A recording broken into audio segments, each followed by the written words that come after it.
मित्रों, बात उस समय की है जब राम रावण युद्ध चल रहा था। तब अंगद ने रावण से कहा, तू तो मरा हुआ है और भला मरे हुए को मारने से क्या लाभ। रावण ने हैरान होकर कहा, मैं तो जीवित हूँ, तुम्हें दिखाई नहीं देता। तब अंगद ने रावण की बात का जवाब देते हुए कहा कि सिर्फ सांस लेने वालों को जीवित नहीं कहा जाता, सांस तो लुहार की धौकनी भी लेती है। तब अंगद ने रावण को एक एक कर मृत्यु के 14 प्रकार बताए। तो दोस्तों, कौन से है वो 14 प्रकार, आइए जानते हैं। पहला, कामवश। अंगद ने कहा, जो व्यक्ति अत्यंत भोगी हो, काम वासना में लिप्त रहता हो, जो संसार के भोगों में उलझा हुआ हो, वह मृत के समान है, जिसके मन की इच्छाएं कभी खत्म नहीं होती। और जो प्राणी सिर्फ अपनी इच्छाओं के अधीन होकर ही जीता है, वह मरे हुए से कम नहीं। वह आध्यात्म का सेवन नहीं करता, सदैव वासना में लीन रहता है। दूसरा, वाम मार्गी। जो व्यक्ति पूरी दुनिया से उल्टा चले, जो संसार की हर बात के पीछे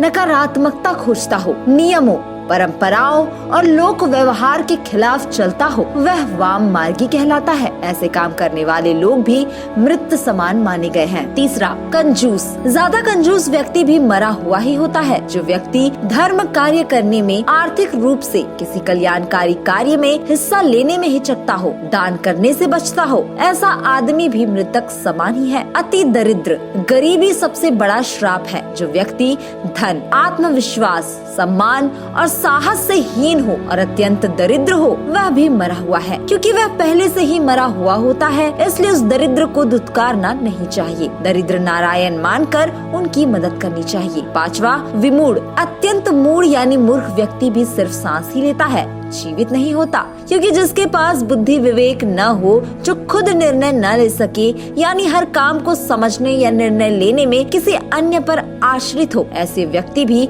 जीवित होते हुए मृतक समान ही है। मूढ़ आध्यात्म को नहीं समझता। छठवा, अजसी। अंगद बताते हैं कि जिस व्यक्ति को संसार में बदनामी मिली हुई है, जो घर परिवार, कुटुंब, समाज, नगर, राष्ट्र किसी भी इकाई में सम्मान नहीं पाता, वह व्यक्ति एक मनुष्य के समान जीवित नहीं होता। सातवां, सदा रोगवश। वो कहते हैं कि जो व्यक्ति निरंतर रोगी रहता है, वह भी मरा हुआ है। स्वस्थ शरीर के अभाव में मन विचलित रहता है, नकारात्मकता हावी हो जाती है, व्यक्ति मृत्यु की कामना में लग जाता है। जीवित होते हुए भी रोगी व्यक्ति जीवन के आनंद से वंचित रह जाता है। आठवां, अति बूढ़ा। मित्रों, अत्यंत वृद्ध व्यक्ति भी मृत समान होता है, क्योंकि वह अन्य लोगों पर आश्रित हो जाता है। शरीर और बुद्धि दोनों अक्षम हो जाते हैं। ऐसे में कई बार वह स्वयं, उसके परिजन ही उसकी मृत्यु की कामना करने लगते हैं, ताकि उसे इन कष्टों से मुक्ति मिल सके। नौवां, सतत क्रोधी। 24 घंटे क्रोध में रहने वाला व्यक्ति भी जीवित होते हुए जीवित नहीं रहता। ऐसा व्यक्ति हर छोटी बड़ी बात पर क्रोध करता है। क्रोध के कारण मन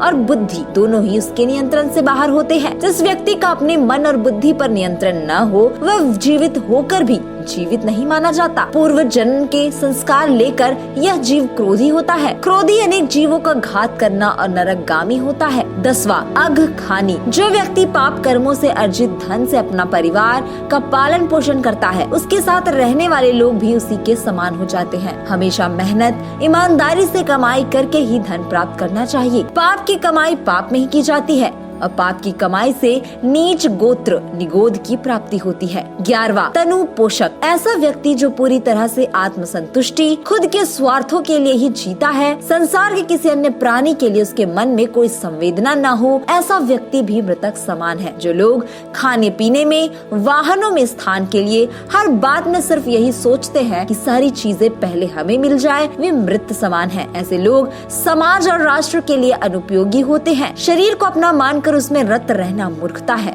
क्योंकि यह शरीर विनाशी है, नष्ट होने वाला है। 12वां, निंदक। अकारण निंदा करने वाला व्यक्ति, जिसे दूसरों में सिर्फ कमियां ही नजर आती है। जो व्यक्ति किसी के अच्छे काम की भी आलोचना करने से नहीं चूकता, ऐसा व्यक्ति जो किसी के पास भी बैठे तो सिर्फ किसी न किसी की बुराई ही करे, वह व्यक्ति भी मृत समान होता है। पर निंदा करने से नीच गोत्र का बंध होता है, ऐसा व्यक्ति भी जीते जी मृतक के समान होता है। 13वां, परमात्मा विमुख। अंगद कहते हैं, जो व्यक्ति ईश्वर यानी परमात्मा का विरोधी है वह तो जीवित हो ही नहीं सकता। जो व्यक्ति यह सोच लेता है कि कोई परम तत्व है ही नहीं, हम जो करते हैं वही होता है, संसार हम ही चला रहे हैं, जो परम शक्ति में आस्था नहीं रखता, ऐसा व्यक्ति भी मृत समान होता है। 14 श्रुति संत विरोधी। अंगद अंत में रावण को बताते हैं कि जो संत ग्रंथ पुराणों का विरोधी है उसे भी जीवित नहीं समझना चाहिए। श्रुत और संत समाज में अनाचार पर नियंत्रण का काम करते हैं। अगर गाड़ी में ब्रेक ना हो तो कहीं भी गिरकर एक्सीडेंट हो सकता है। वैसे ही समाज को संतों की जरूरत होती है, वरना समाज में अनाचार पर कोई नियंत्रण नहीं रह जाएगा। तो इस प्रकार मनुष्य को इन 14 दुर्गुणों से दूर रहकर स्वयं को मृतक समान जीवित रहने से बचना चाहिए।